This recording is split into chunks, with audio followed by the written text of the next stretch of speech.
Hey friends, today's short story is based on an experience I had when I was writing my novel, Haley's Comments. Actually, I had just finished Haley's Comments and I was sending it out to agents and editors and getting lots of feedback and lots of rejections. And it was discouraging to say the least. It was back in the days when I was trying to be traditionally published and was hitting a lot of roadblocks. And I don't want to give away my story. I'll talk more about it when we get to the end, so I don't have any spoilers. But this short story is called The Edit, and it is based on my own true experience. I know there's a saying that goes something like, the difference between fiction and reality is fiction has to make sense. And so I know that there will be a lot of people who will not believe that this story is true, but it really happened to me. And that's why I believe in miracles. Anyway, The Edit. I love the villain. His shock of white hair, the startling blue eyes set in the rugged tan face. He titillated me and I couldn't leave him alone. I kept coming back to him, toying and flirting and tweaking his words. Despite an 85,000 word investment, I desperately wanted someone else to kill Helen Dunsmuir. I laid my head in my arms and breathed deeply, pulling the air through my nose to fill my lungs. I closed my eyes and fictional James spoke to me, offering me a chocolate. A bullhorn of a noise rattled through my office and interrupted my internal conversation with James. I cast profanity at my neighbor's thoughtlessness, pushed away from the computer, and abandoned Nellie. Once I opened the front door, I realized the noise came from inside my own house. Bounder, my neighbor's boxer that had cried for weeks after his mother had died, poked his nose at me through the gate that separated our properties. His big brown eyes asked me what new affliction, what new pain had come. I didn't know. I looked for a clue. My neighbors' houses, once teeming with children, looked blank and empty. The children had abandoned the apple tree and ditched the rain gutters and skateboard ramps. The backboards tacked to the garages no longer bounced or bonked with balls. When Dory's boys left, one for college and the other to join a rock band, Dory had divorced Joel and bought a convertible and a boyfriend with a barrel chest. Next door, Celeste and her children had followed her husband's career to another state. Both homes had recently been filled with dual income earners who left early in the morning and returned in the evening. The new neighbors, the moniker I'd given them since we didn't speak often enough to remember names, didn't prune Dory's roses, borrow sugar, or sell Girl Scout cookies. I pulled open the door of my noisy house and followed the squall upstairs. Above me, the fire alarm and the light sconces jiggled, but the sound wasn't the fire alarm. It was another alarm altogether.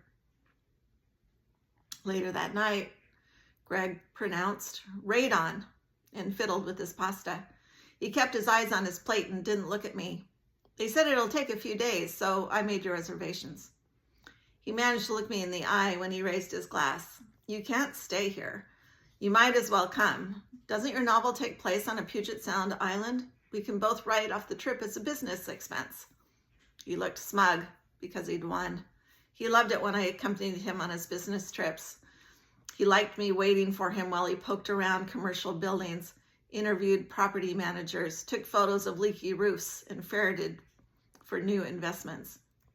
We had talked about getting a dog, but it hadn't happened. The dog was supposed to keep me company now that Tracy and Timmy were chasing their own dreams. But Greg traveled. It wouldn't be fair to bounce a dog in and out of a kennel, he'd said. I'd pointed out that the dog would stay at home with me. But now radon had booted me from my home. I would be the dog keeping Greg company. We'll only see them one evening, he said, his eye twitching. I sighed, twirled spaghetti around my fork, and then stabbed a meatball and watched it bleed. I thought about my novel and wondered if I'd have the time or inclination to write while we were traveling.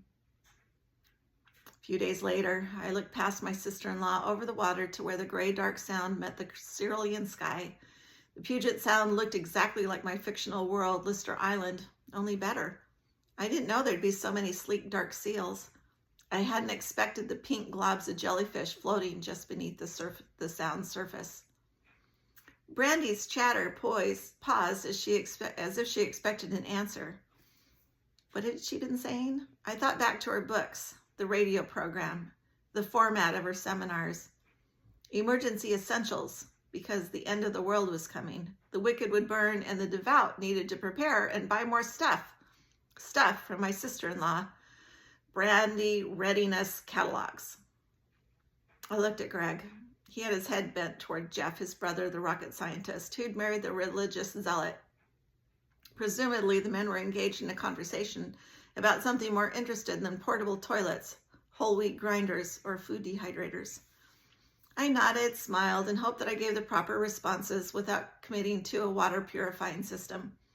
My face a study of polite interest, my eyes on the distant emerald shore. I mentally escaped Brandy's sales pitch and mentally returned to my story. About an hour or so later, a desperate battles of will ensued on Victoria's boardwalk.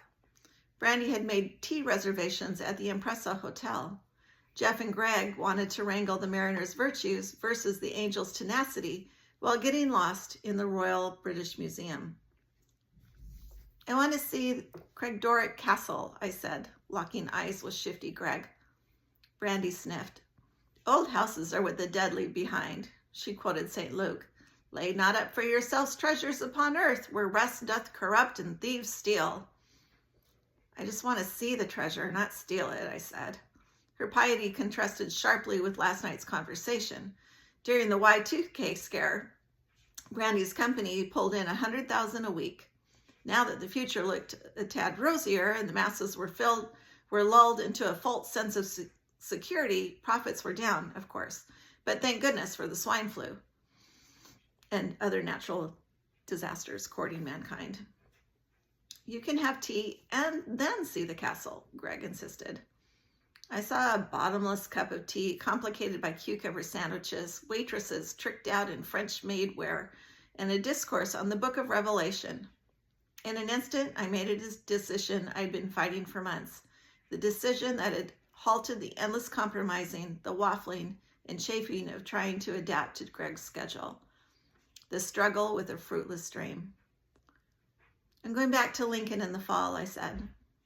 What? Greg's smugness slipped into a frown. I nodded at Greg and smiled into Brandy's stunned face. Freshman English, the Romantics, and American Realism. 3 courses? Greg put his hand on my arm. But what about your novel? Brandy looked down at her feet, but not before I caught a glimpse of her smirk. I shook off Greg's arm.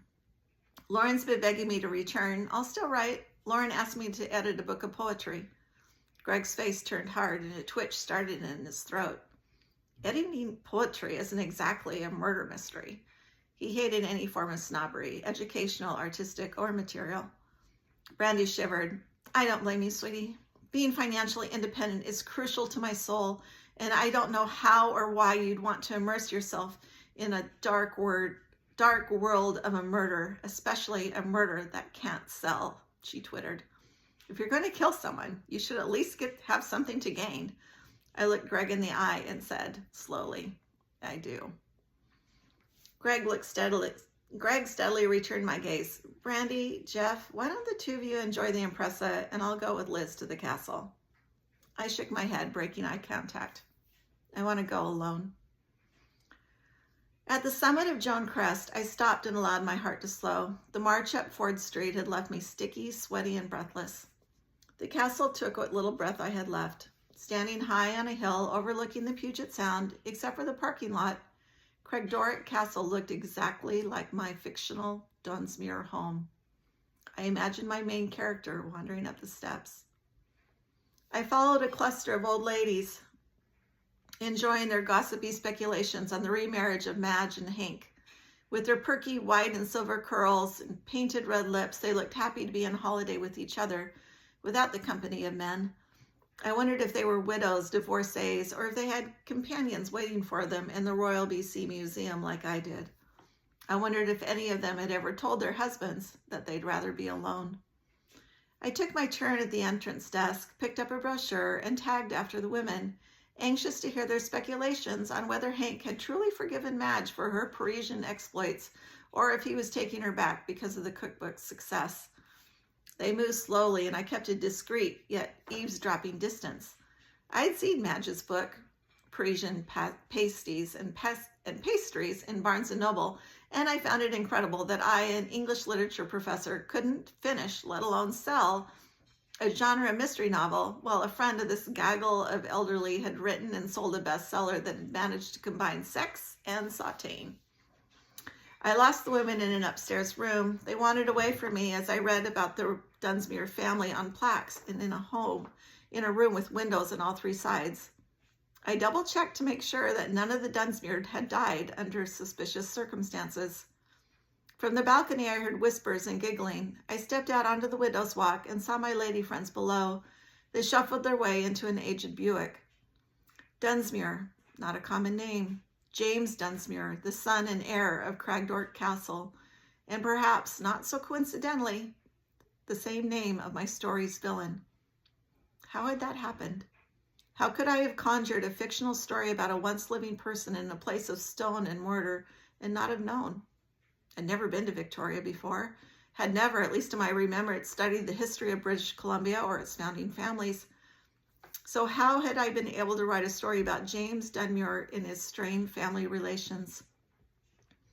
How had I known about his home, Cragdort Castle, that looked exactly like my fictional Dunsmuir home on Lister Island? I didn't believe in angels, ghosts, or even in artistic muses. The breeze blew in off the sound and a chill ran down my back as the thought occurred to me. Perhaps I didn't have to believe in the mystic for the mystic to believe in me. Perhaps a spiritual something or someone had seen this juncture in my life, this point of artistic surrender, and had planted James and the Dunsmuir family and their beautiful home into my head, into my novel, as a catalyst for my continuance. I held out my hands to consider what I'd created and turned my face to the cold, wet breeze.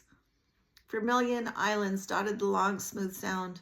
I knew the water was bitter cold and not as calm as it appeared. It held craggy shoal, lethal rocks, sea creatures, and could promise death to those lost in its depths. It mingled with the ocean, the waters flowing together, impossible to distinguish the beginning of one and the end of the other. It held immense depth and stretched endlessly. And then I looked down and saw Greg, climbing the hill in long, resolute strides. The wind ruffled what was left of his shocking white hair. He turned his blue eyes toward me as if he knew where I'd be and who I was. As I said earlier, the end. As I said earlier, this story is based upon an experience I had after finishing my novel, Haley's Comments. I'd made a goal to query 50 agents, and after a few weeks, the rejection letters were flying in, each bringing a blow to my fragile ego. My friends own successful businesses. They teach in schools, and they take in foster children. In the days before indie publishing, I wrote stories no one ever read. We were vacationing in the San Juan Islands with my husband's family. I hadn't written anything in weeks, and I was ready to quit and abandon my dreams of being a writer. When we visited Victoria, BC, I knew I had to see Cragdort Castle. My novel, Haley's Comments, takes place on a fictional island in the Pacific Northwest. The Dunsmuir home is a stone Victorian mansion, complete with a turret and a widow's walk that overlooks the ocean. In my novel, the family matriarch, Helen, is murdered by her grandson, James Dunsmuir. In reality, in Victoria, high on a hill, there is a Cragdort's castle. But it's not a castle with ramparts and a moat. It's a stone Victorian mansion, complete with a turret and a widow's walk overlooking the ocean. It looks exactly how I had envisioned my fictional Dunsmuir home. I stood outside on the grounds marveling. When I went upstairs and read that the home was built by Robert Dunsmuir, and after his death became the property of his widow Joan and her son James, who shares my villain's name, James, they had a stormy relationship and were estranged for many years. Until that day, I had never visited Victoria, and to my recollection, I hadn't any prior knowledge of the city's prominent families or of Craigdork's castle. I had never heard of the Dunsmuir family. As I stood on the castle's window walk and watched the ships move along the water, I felt a hand resting on my shoulder, pressing me forward and urging me to continue to write my dreams. I'd like the Dunsmuir family to know that I'm sure in reality James was a perfectly lovely person, and if he had reasons for being estranged from his mother, I'm absolutely sure it's not because he murdered his grandmother. Also, I'd like to offer a heartfelt expression of love to my successful, talented late sister-in-law. I have tremendous admiration for her work and her business smarts. If you enjoyed this short story, I would appreciate it if you'd help others enjoy it too by leaving a comment, hitting the like button, and subscribing. Thank you.